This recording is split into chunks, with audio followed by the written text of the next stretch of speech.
I've been doing falconry probably around about 25 odd years.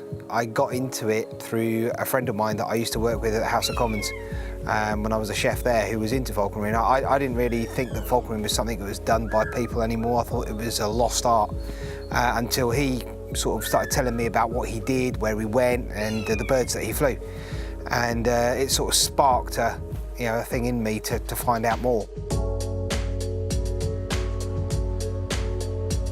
I think for me it's a connection with a bird of prey that is, to all intents and purposes, is wild. You come to an agreement with that bird. That tie, that thing, you've got a supreme hunter sitting in your fist, and the way they're evolved and their feathers and their makeup is absolutely incredible. And to think that when you're flying them, a peregrine could be 5, 6, 7,000 foot above you, and yet you've got no tie to that bird, and you're looking up at it in the sky, and yet it's working with you, and it's looking for you for that signal, that thing where you're going to put the game up for it, and it's going to come tumbling out the sky at sort of over 100 miles an hour and hit the prey.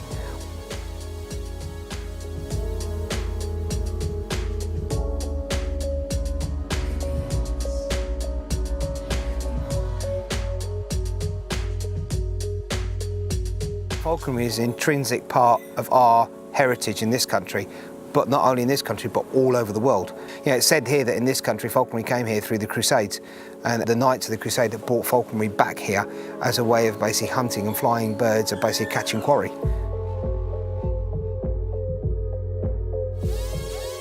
You become part of nature because falconry, unlike shooting, is quite a quiet sport. You're with part of nature.